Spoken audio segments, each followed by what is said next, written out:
So I do love jalapeno poppers, but man, is it a chore to make those.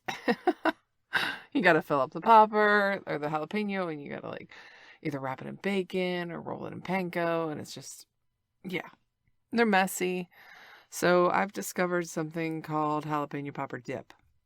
And this can be eaten with chips. I like it best with Fritos scoops, but you can eat it with corn chips or tortilla chips, whatever you prefer.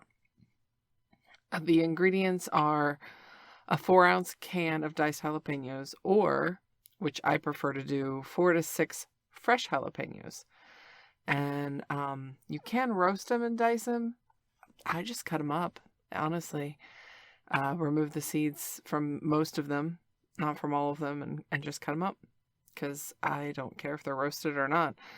An 8-ounce package of cream cheese, softened, a cup of sour cream, 2 cups of shredded cheddar cheese, which you can shred yourself or buy pre-shredded. I recommend shredding it yourself. Tastes better, but if you don't want to do the work, I understand.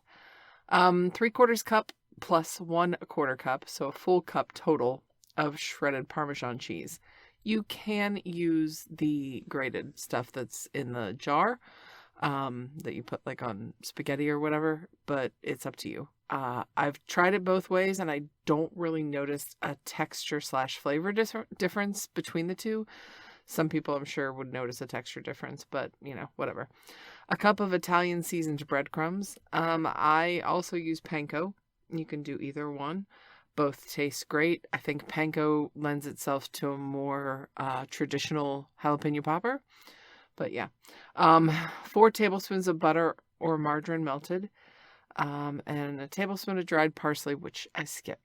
Parsley really doesn't add much to it, so there's no need to add parsley when it really doesn't add anything. So, with a mixer or by hand, you combine the cream cheese and the sour cream. Add the cheddar cheese, 3/4 cup of the Parmesan cheese, and the diced jalapenos, depending on whether you use jarred or not jarred. Sometimes with the fresh ones, I will throw some jarred ones in there too. Jalapenos are just up to you how many you want. You spoon it into an 8x8 baking dish, spreading it evenly. Blend the breadcrumbs and the melted butter and 1/4 cup of the Parmesan cheese, and you can use it blend it with a fork or your fingers, whichever you like, until it's kind of crumbly. And then you just sprinkle it on top evenly over the cream cheese mixture. Bake it for 15 minutes. Breadcrumbs are going to be golden brownish. Don't overcook it. And they say serve with bread or crackers. I still stand by corn chips, but I'm sure it probably tastes good with bread. Yeah. I think it tastes better with corn chips. But yeah, there you go. That is your jalapeno popper appetizer. And we're going to add also a dessert.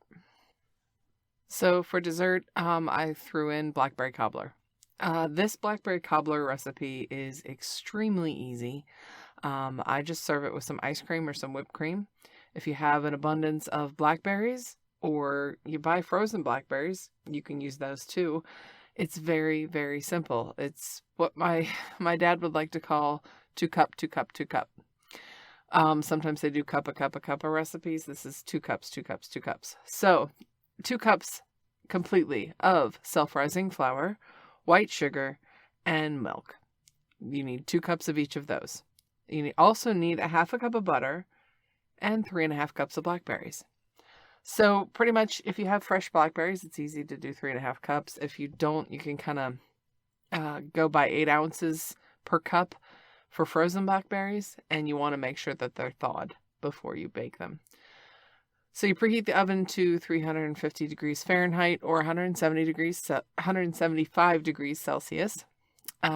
Then once the oven has reached its temperature, you stick that 1/2 cup of butter in a 9 by 13 inch baking pan and melt it in the oven.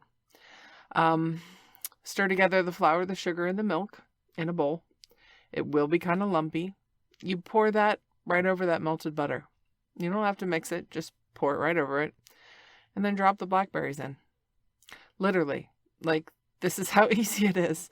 If you want more crust, add less blackberries. If you want less crust, add more blackberries. So really the 3.5 cups is just kind of a guideline. And then you bake it for an hour until it's golden brown. It keeps fairly well in the fridge.